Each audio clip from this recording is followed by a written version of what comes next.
Hello दोस्तों, बोले गणेश जी महाराज की जय। आज के इस वीडियो के थ्रू हम लोग जानेंगे कि मांसाहार पुण्य है या पाप। यानी कि गरुड़ पुराण में कथा बताई गई है कि मांस खाना पुण्य है या पाप। इसी के बारे में आज हम लोग जानेंगे।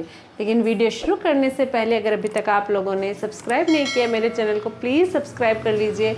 बेल आइकन को प्रेस करना मत भूलिएगा ताकि आपको मेरे न्यू वीडियोज़ की नोटिफिकेशंस मिलती रहे। तो चलिए शुरू करते हैं आज की कहानी। मांसाहार पुण्य है या पाप। आज इस संदर्भ में मैं आपको एक कथा सुनाने जा रही हूँ। यह बात उन दिनों की है जब भगवान श्री कृष्ण अपने बालपन में थे। एक बार जब श्री कृष्ण एक पेड़ के नीचे बैठे बांसुरी बजा रहे थे, उसी तरह एक हिरण दौड़ता हुआ चला आया और उनके पीछे जाकर छुप गया। वो हिरण बहुत ही घबराया हुआ था। भगवान श्री कृष्ण ने उसके सिर पर हाथ फेरते कहा, क्या हुआ, तुम क्यों छुप रहे हो। उसका पीछा करते हुए एक शिकारी भी वहां आ पहुंचा और बोला, यह मेरा शिकार है, इसे मुझे दे दो, इस पर मेरा अधिकार है। तब भगवान श्री कृष्ण बोले, हर जीवित जीव पर उसका खुद का अधिकार होता है, न कि किसी और का। तब वह शिकारी क्रोध में बोला, यह मेरा शिकार है, इसको मैं पका कर खाऊंगा। तब भगवान श्री कृष्ण बोले, किसी भी जीव को मारकर खाना पाप की श्रेणी में आता है। क्या तुम पाप के भागी बनना चाहते हो। मांसाहार पुण्य है या पाप, क्या तुम धर्म को नहीं जानते। तब वह शिकारी बोला, मैं तुम्हारे जितना शिक्षित तो नहीं कि यह जानूं कि मांसाहार पुण्य है या पाप, पर मैं यह जानता हूं कि जीव को मार कर खाना इसमें कोई हर्ज नहीं है। मांसाहार तो एक तो वह जीव को जीव बंधन से मुक्त कर रहा हो, फिर क्यों मांसाहार से मना किया जा रहा है। मांसाहारी होने को क्यों नहीं कहा जाता। वैसे भी इसको मारकर नीच योनि से मुक्ति दिलाकर पुण्य ही कमा रहा हूँ, फिर इस पर पाबंदी क्यों। इसे तो प्रोत्साहित करना चाहिए। जहाँ तक मैंने सुना है, जीव हत्या तो शास्त्रों में भी बताया गया है। राजा लोग शिकार किया करते थे। ऐसे तमाम तर्क देते हुए श्री कृष्ण ने पूछा कि फिर क्यों ये मांसाहार गलत है और पाप की श्रेणी में आता है। आप ही बताइए, मांसाहार पुण्य है या पाप। भगवान श्री कृष्ण समझ गए कि इसकी बुद्धि मांस खाने के कारण तामसिक हो गई है और उसने सोचने और समझने की बुद्धि भी खो दी है। फिर भगवान श्री कृष्ण बोले, इस अंतहीन विषय पर पहले मैं कोई राय नहीं दूंगा। मेरी इस छोटी सी कथा सुनने के बाद तुम्हें उत्तर देना है कि मांसाहार पुण्य है या पाप और तुम्हें मांस खाना है या नहीं। वह शिकारी सोचने लगा, इसमें मेरा तो कोई घाटा है नहीं, इस कथा को मैं सुन ही लेता हूँ, मेरा मनोरंजन भी हो जाएगा और बाद में मुझे इसका मांस भी मिल जाएगा। तो भगवान श्री कृष्ण ने अपनी कथा आरंभ की। एक बार मगध में खाद्य संकट खड़ा हो गया तो अन्न का उत्पादन कम रहा। राजा को चिंता हुई कि यदि समस्या का शीघ्र निदान नहीं किया गया तो संरक्षित अनाज कोष भी खत्म हो जाएगा और संकट भीषण हो जाएगा। तो सम्राट ने अपनी राज्यसभा में पूछा, देश की खाद्य समस्या को सुलझाने के लिए सबसे सस्ती वस्तु क्या है। मंत्रीगण सोच में पड़ गए। चावल, गेहूं, आलू इत्यादि पदार्थों को उगाने के लिए बहुत श्रम करना पड़ता है। वह तभी प्राप्त होते जब प्रकृति का प्रकोप ना हो। ऐसे में तो कुछ सस्ता हो ही नहीं सकता। तभी शिकारी का शौक रखने वाले एक मंत्री ने सोचा कि यही उत्तम अवसर है, क्यों न अंधाधुंध शिकार के लिए राजा की अनुमति ले ली जाए। उसने सभा में कहा कि सबसे सस्ता खाद्य पदार्थ है मांस। इसके लिए धन का खर्च भी नहीं है और पौष्टिक खाना भी मिलता है। सभी सामंतों ने इस बात का समर्थन कर दिया, लेकिन मगध के जो प्रधानमंत्री थे वो अभी भी चुप थे। सम्राट ने पूछा, प्रधानमंत्री आप क्यों चुप है, आपने कोई अनुमोदन नहीं किया, आपका क्या मत है। प्रधानमंत्री ने कहा, मैं यह नहीं मानता कि यह कथन सही है कि मांस सबसे सस्ता पदार्थ है, फिर भी इस विषय पर मैं अपने विचार आपके सामने कल रखूंगा। प्रधानमंत्री उसी रात मांसाहार का प्रस्ताव रखने वाले सामंत के घर पहुंचे। सामंत ने इतने देर रात प्रधानमंत्री को अपने घर आया देखा तो वह घबरा गया। किसी अनिष्ट की आशंका से वह कांप गया। प्रधानमंत्री ने कहा, संध्या को महाराज बीमार हो गए, उनकी हालत बहुत ही खराब है। राजवैद्य ने कहा है कि किसी शक्तिशाली देह का तो 2 तोला मांस मिल जाए तो राजा के प्राण बचाए जा सकते हैं।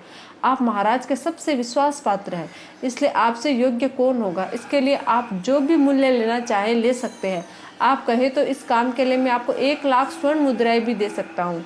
एक बड़ी जागीर भी आप मांग सकते हैं। बस आप अपनी इच्छा कहें, मैं कटार से आपके हृदय को चीरकर बस 2 तोला मांस निकालूंगा। यह सुनकर सामंत के चेहरे का रंग फीका पड़ गया। वह सोचने लगा, जब जीवन ही नहीं रहेगा तो लाख स्वर्ण मुद्राओं से मैं क्या करूँगा और बड़ी जागीर भी किस काम आएगी। वह झटपट अंदर भागा और अपनी तिजोरी से 1 लाख स्वर्ण मुद्राएं लेकर आया। मुद्राएं लेकर उसने प्रधानमंत्री के पैर पकड़ लिए और गिड़गिड़ा तो ये बोला, श्रीमंत, मैं आप को 1,00,000 मुद्राएं नहीं, अपनी 1,00,000 मुद्रा और मिलता हूँ। इस पैसे से आप किसी और सामंत के हृदय का मांस खरीद ले, किंतु मुझे जाने दे, यह बात किसी और को पता नहीं चले। मैं आपसे आग्रह करता हूँ। प्रधानमंत्री जी यह सब समझ चुके थे, वह उसे थोड़ी और मानसिक पीड़ा देना चाहते थे। प्रधानमंत्री ने आगे कहा, सामंत, आप शरीर से बलिष्ठ है, आपकी कद काठी महाराज से मिलती जुलती है, इसलिए राजवैद्य ने खास तौर पर आप ही का नाम लिया है। आपके दान से हमारे अच्छे राजा की जिंदगी बच सकती है। आप कहे तो मैं आपको प्रधानमंत्री का पद देने को तैयार हूँ और खुद आपका कर्मचारी बनकर रहूंगा, पर प्रजा से हमारे राजा न छीने। सामंत तो फंसता हुआ दिख रहा था। उसने शरीर पर अंग वस्त्र रखकर अपने जूते भी पहन लिए। जैसे ही वह वहां से भागने लगा, वह तुरंत प्रधानमंत्री के पैरों में लेट आ गया। उसने याचना की कि प्रधानमंत्री, मैं इसके योग्य नहीं हूँ। जब प्राण ही नहीं रहेंगे तो प्रधानमंत्री पद का या राजा का सिंहासन भी मिल जाए तो मैं उसका क्या करूँगा। आप चाहे तो मेरा सब कुछ ले लें, पर मेरे प्राण न ले। मैं अपना ये भवन और सारा धन आपको सौंपता हूँ। रातों रात राज्य से निकल जाऊंगा। इतना कहकर अपने घोड़े की ओर भागा और जैसे अपना घोड़ा गटने लगा, आवाज आई, अभी अभी अपने पीछे गए, तुम अपने परिवार को भी छोड़े जा रहे हो। सामंत बोला, मेरे प्राण से प्रिय कुछ भी नहीं। जब जीवन ही नहीं रहेगा तो कुटुंब का क्या करूंगा। जीवन रहा तो ऐसे ही सुखी रह लूंगा। इतना कहकर घोड़े पर छलांग लगाकर बैठ भी गया। वह अभी चलने को ही था कि प्रधानमंत्री ने घोड़े की साख पकड़ ली। वह सामंत से बोला, भागने की जरूरत नहीं है, आप आराम से घर पर ही रहो, मैं किसी और का प्रयास करता हूँ। यह कहकर प्रधानमंत्री वहां से चला गया। प्रधानमंत्री के वहां से जाने पर सामंत के अंदर कुछ जान तो आई, परंतु बेचैनी बनी रही। उसकी नींद खराब हो चुकी थी। मुद्राएं लेकर प्रधानमंत्री बारी बारी से सभी सामंतों के घर पहुंचे और सभी से राजा के लिए हृदय का 2 तोला मांस मांगा, परंतु कोई भी राजी नहीं हुआ। सबने अपने बचाव के लिए प्रधानमंत्री को 5 लाख मुद्राएं तक दे दी। इस प्रकार प्रधानमंत्री ने एक ही रात में करोड़ों स्वर्ण मुद्राएं जमा कर ली। फिर सुबह होने से पहले अपने महल में पहुंच गया। अगले ही दिन राजसभा में सभी सामंत समय से पहले ही पहुंच गए। सभी ये जानना चाहते थे कि राजा स्वस्थ है कि नहीं, लेकिन कोई भी किसी से भेद नहीं खोलता था। सबको राजवैद्य की तलाश थी, उनसे ही उन्हें कुछ सूचना मिल सकती थी। प्रधानमंत्री ने सैनिकों को आज्ञा दे रखी थी कि जब तक महाराज राजसभा में न आए, किसी भी सामंत को भी महल से बाहर जाने की आज्ञा नहीं है। राजा सभा में अपने चिर परिचित गति में आए और अपने सिंहासन पर आकर बैठे। सभी सामंतों ने देखा, कहीं से भी राजा उन्हें अस्वस्थ नहीं लगे। उन्हें तो कुछ हुआ ही नहीं। प्रधानमंत्री ने उनसे झूठ बोला। हर सामंत के मन में यही विचार चल रहा था, पर कोई भी किसी और को कुछ भी नहीं बोल रहा था। तभी प्रधानमंत्री ने राजा के समक्ष 1 करोड़ स्वर्ण मुद्राएं रख दी। राजा ने पूछा, ये स्वर्ण मुद्राएं किसके लिए है और कहाँ से आई? प्रधानमंत्री ने कहा, 2 तोले मांस के लिए इतनी धनराशि जुटाई है, पर मांस न मिला। अपनी जान बचाने के लिए सामंतों ने यह मुद्राएं दी है। अब आप यह विचार कीजिए, मांस कितना सस्ता है।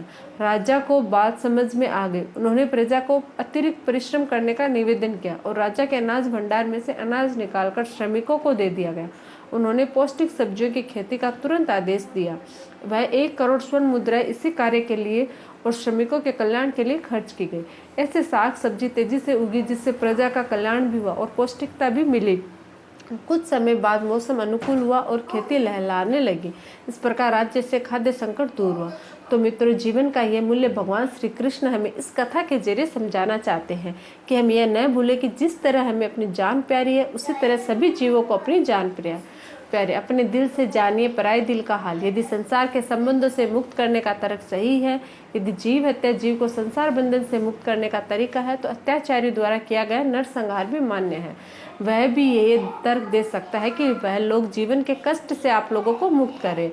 अगर उसके लिए वह जीवन बोझ होता तो कभी भी अपनी जान बचाने के लिए संघर्ष नहीं करता, आपसे भागता नहीं। जो आपके सामने असहाय हो जाता है, उसे प्राण गंवाने पड़ते हैं। जिन जीवों को मारकर आप खा रहे हैं, उन्हें तो प्राण बचाने का अवसर भी नहीं मिलता।